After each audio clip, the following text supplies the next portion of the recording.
Thank you again for everyone who's here with us today. This is truly an amazing moment. This is far beyond my dreams. And I don't want to take up our speakers' time. I just want to say how this all started, because it still amazes me when I think about it. This all started last Sunday. Exactly a week and a day ago, I messaged Heather, take this selfie. I said, this is enough. There's not enough student voice in this response about everything that has been going on recently on our campus.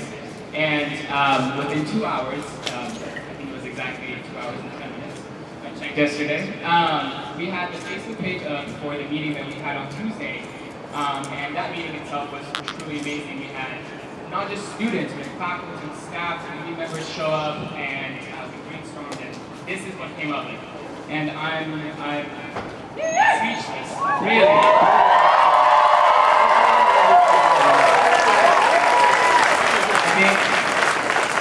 I think this is solid evidence that when students mobilize, it shows us what can come of it. So thank you again so much for everyone who came out and supported us today. And again, I noticed that this is not just students. It's so great to see faculty, staff, community members, community leaders.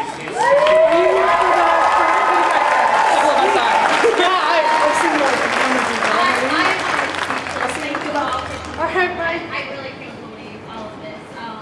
I feel like we all know students need to be heard on these issues. We need to let the world know our values of diversity here, and we all really showed out for this. So yeah, just thank you all for coming. So we couldn't have done this alone. Thank you to each and every single one of you all for being out here, for the chant leaders, for the setup last minute. Shout out to the WWU for setting this up. So all administration who was there at firesides when we were trying to plan this and making sure that everyone was safe in the process. And within all the planning, we also wanted to get speakers. And we allowed any student, faculty, community member to come up and speak, and if they wanted to come up and speak, to get a hold of one of us. And we had an amazing amount of students and faculty and administration and staff reach out to us and let us know that they wanted to come up and talk about what diversity meant to them. So I'm going to introduce the first, Yusufer Asti.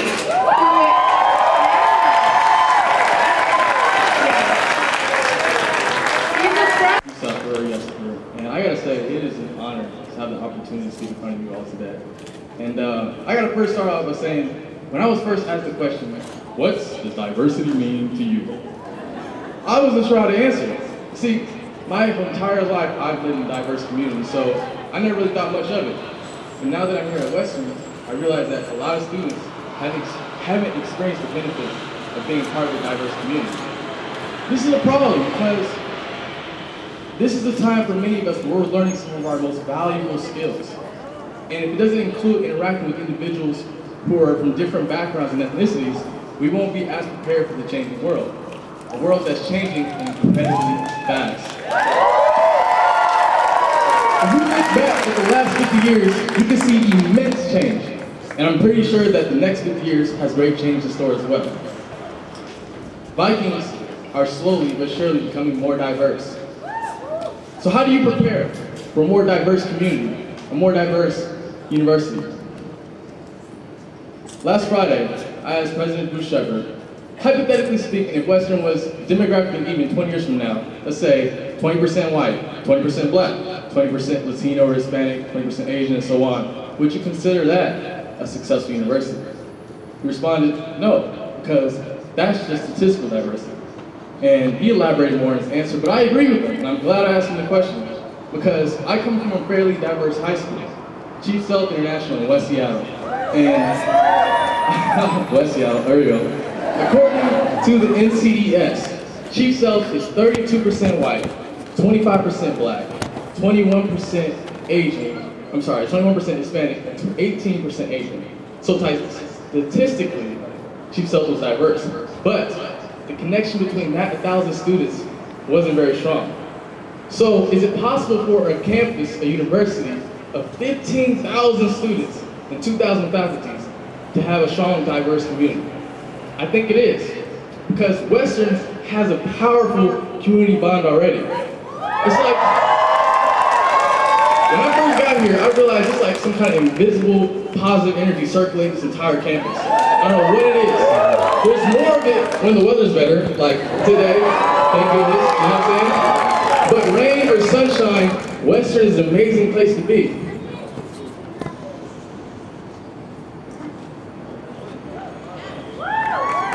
So, as the diversity grows, will Western continue to stay strong, if not stronger? Diversity can create multiple communities within one institution, because it makes it easier for people to want to just get together in their own little groups to separate themselves from one another. But it's still important for there to be a universal connection between all students, all Vikings.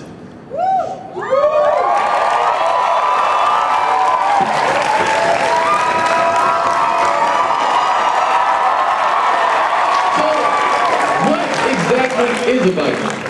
I've been trying to figure that out ever since I got here. And I asked some students, I said, hey man, what does a Viking mean to you? And they said, it's just a mascot, man, it's just a logo, it's just a brand, ain't really much to it. But is it really just that? You see, to me, there's more to being a Viking than just a mascot. To me, a Viking is not an ancient white man who traded, raided, and explored areas all over the world, most likely was aggressive, bad table manners, and so on. But a Viking to me is a student at this school who contributes to the positive energy of this campus. Doing small things to contribute. Opening the door, holding the elevator for the next person, picking up litter, saying, hi, how you doing to the nearby Viking that's walking past you, and performing to your best academic ability. That's my definition of Viking.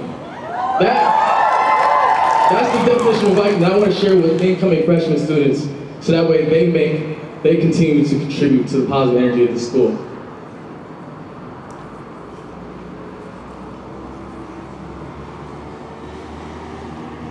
Regardless of the color of your skin, eyes, or hair, we are all Vikings. We can't control the change of diversity in this world. The only thing we can do is prepare, accept, and embrace the change. Change our state of minds to focus on our similarities rather than our differences.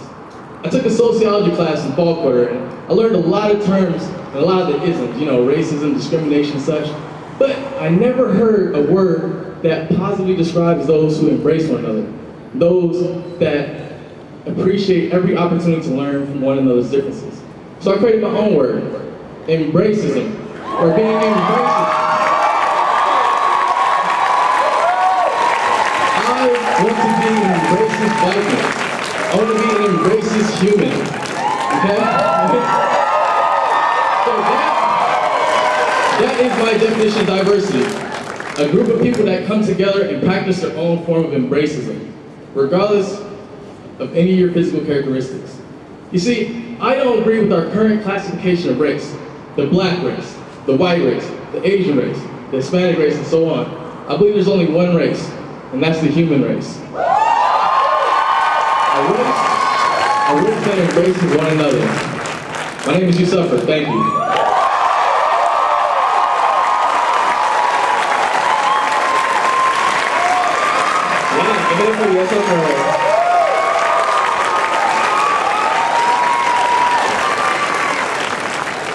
What a perfect way to start the speeches. So next, I have the honor of introducing Dr. Vernon Johnson. He got a lot of fans out here. He's a professor with the political science department, and he's truly a mentor of mine. And he's I don't know if there are any other political science professors out there, but I connect with them the most. But I still love everyone else who's out there. And he's really an inspiration to all students. I've spent many hours in his office just talking about school or non-school related stuff, and I'm beyond happy to have him speak for us. So please give it up for Dr. J.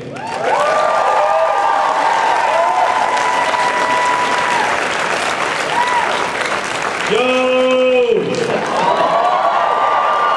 Y'all still say that?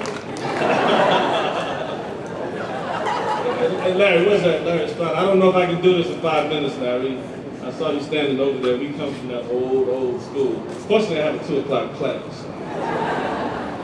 Well, hey, let me just start out. For Yusef, man, the next generation is in good hands. Can you give another round of applause? I'm a little intimidated to follow that young brother. But the truth is, there's a lot of talent out there, and that's what the pursuit of diversity is about. I want to start out by commending President Bruce Shepard for his courageous stance over these issues and the particular way that he chose to put it out there. It took him a few weeks to catch on, but boy, when they did, there was a real firestorm. So I'm very happy for the stand that Dr. Shepard has taken. I want to applaud the Board of Trustees for them wasting no time in making it clear that Dr. Shepard is not a lone wolf in this. And I want to, on behalf, I'm a member of Minority Employees Council, which is faculty and staff, and I think I can speak for all of us in commending also the student body, so that the entire university community is making it clear that, this isn't a shot in the dark. This is something that people have been thinking about for a long time on this campus. I remember when we first heard diversity ushered many years ago, uttered many years ago, and that was the last time we saw a student throng like this, and that was when the Ethnic Student Center was created.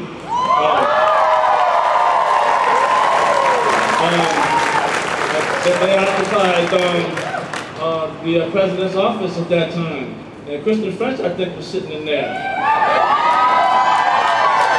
Camille Diaz, who is now a member of the Bellingham School Board.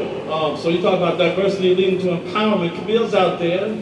She was sitting up in there. And so be careful what you ask for, because you actually might get it. And the percentage of our student body that is diverse and always has only grown over the last few years. And I hear what Yusef is saying, but when I got here in 1986, it was almost the entire school year before I saw 2 black people in the same place on campus. And that has certainly changed, along with all of our other brothers of color and sisters and people of all diverse populations, in fact. I think it's become a much more welcoming place over these last 20 years or so. I want to quickly, because I know I'm already used half my time, Tom Brokaw, who, NBC TV journalist, wrote a book called The Greatest Generation. And he was talking about the generation that took us through the Great Depression and World War II and fought the Cold War against the Soviet Union. And part of what was great about that generation is not only defending our freedoms and dropping their blood, but in the initiation of the massive system of government intervention. Some people call it a welfare state. But if you get Social Security, you're on welfare, If you get unemployment compensation when your dad or your mom has been laid off, you're on welfare. If your parents got that low interest rate loan for the first time they bought a house with FDA loans, so that they can more easily get into home ownership, guess what? That's welfare in this country. There's a whole bunch of us that are on welfare and have benefited from it over the years. And so part of what we had to do is change the discursive formation and talk about the welfare and the collective responsibility of all of us to our fellow citizens. Now, one of the things that great generation also did was create the GI Bill. And that helped a lot of your grandparents for this generation and some of the eldest parents and so on go to school. And some of you who are Iraq and Afghanistan veterans right now are no doubt using that money. So that's welfare. you know. The university system in this country, the system of higher education expanded greatly in the 1950s and 60s. And there were things like Pell Grants and all kinds of monies around, and national defense student loans. And when we came to Western Washington University almost 30 years ago, the state was paying 70% of the cost of the students' education. Now the state is paying about 30% of the cost of the student's education. So during the Great Generations time, there were also massive subsidies to working class and everyday and middle class people to enhance the opportunity structure for people going forward in the society. And you lived across a generation when the state has constantly been rolling back its access. So the question of diversity is really not even mostly about race, okay? It's about access. It's about President Shepard and the leadership around here looking at the fact that the 18-year-old population, the high school graduate population is declining in this state. That at the same time, the percentage of people of color and working class people in the state is growing. 50% of the babies that were born in the state last year were Latino. So that means that the majority of the people, of the babies that were born in the state were people of some color. So when President Shepard is talking about this, he's talking about young people and families having access to higher education in the next generation. Remember, the greatest generation had that. There was all kinds of subsidies and all kinds of support systems and public-private partnership to enhance the life chances and opportunity structures of the average citizen. And so one of the questions that we have to raise, I'm sorry to have to put it this way, is how come the elders, I'll count my generation, who benefited so much, you know, from public higher education, from the public sector's role in our lives, how come they're so selfish today? How come they keep rolling it back? I don't want to pay no taxes, you know, and saddling your generation with bills for the rest of their lives. We live in a period of unprecedented economic and cultural, demographic, and technological change. It's the biggest set of changes that we faced since the last Depression. And if that was a Great Depression, this is a little one. The Great Recession is a little depression. And so, what better time for government to play a role in seeing that the next generation has the kind of opportunities, regardless of race, color, creed, sexual orientation, or whatever orientation you have. Did I mention gender? So anyway, that's kind of what I wanted to say here today. And I wanted to commend the young people because we teach about race and public policy. We spent a lot of time about the Student Nonviolent Coordinating Committee and how the young people stepped up in 1960 when the Civil Rights Movement was flagging and said, well, we're just going to start sitting in places where we don't belong. You know. Fortunately, we have a very enlightened administration, so you belong here. And listen, I got a class to go teach, but thank you so much.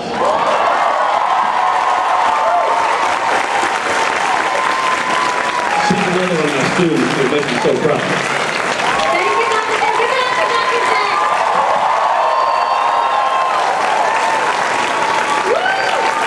Okay, y'all, I am so excited to announce our next speaker. She is a native in every sense of the word and the first person of color elected to Bellingham City Council. The first person of color ever elected to Bellingham City Council. A personal hero of mine. Give it up for Roxanne Murphy.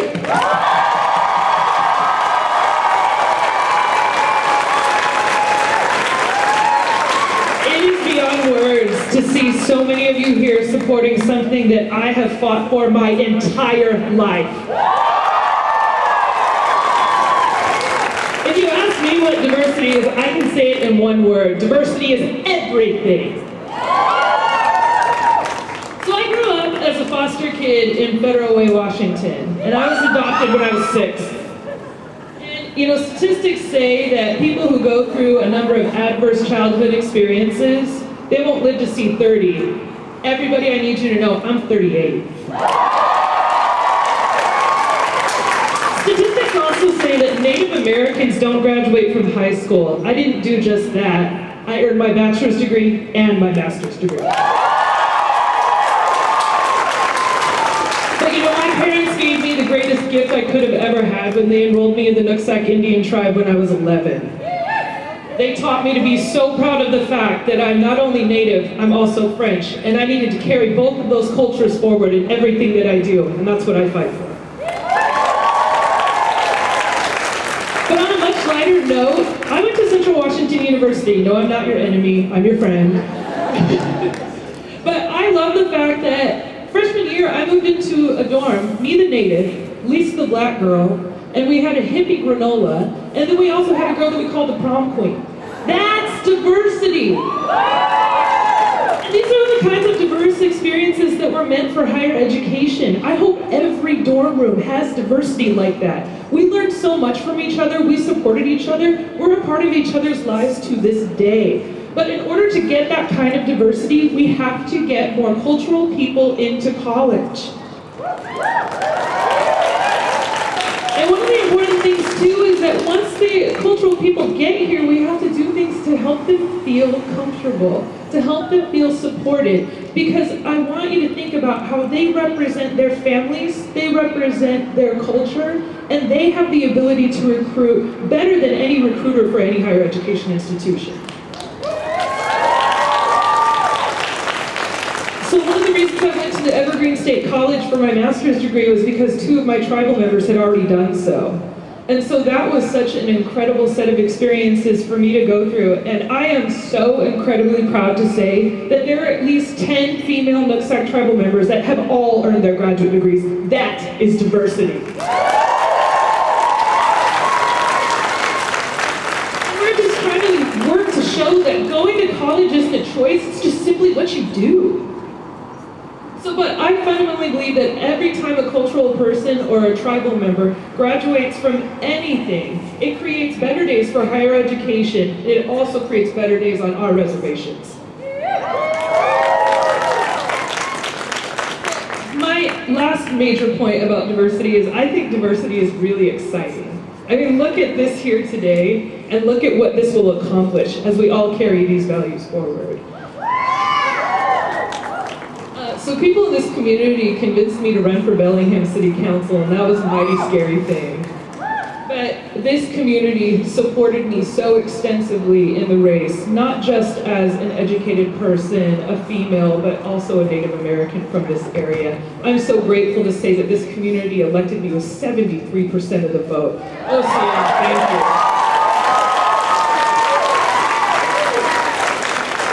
And what I want to say too is that if this city was willing to elect a scrappy foster kid from Federal Way, I think that that means there's going to be so many more opportunities for all of you.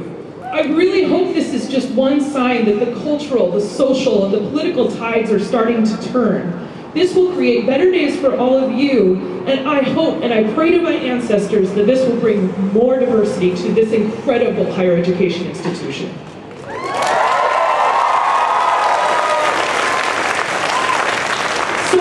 I just want to say that I stand united with President Shepherd. I lift my hands to all of you. This is our cultural way of saying I appreciate you, I value you. And please bring this work forward to all of your fellow students, to all of your classes, and to all of your families. And I also want to say something very important. Go Vikings!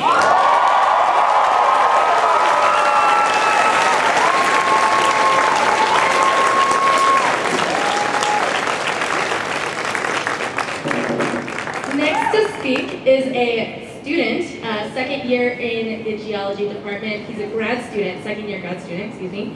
Is a machista, is a member of the Latino Student Union, and is also a member of the Society for the Advancement of Chicanos and Native Americans in the Sciences. Please give it up for Ricardo Escobar.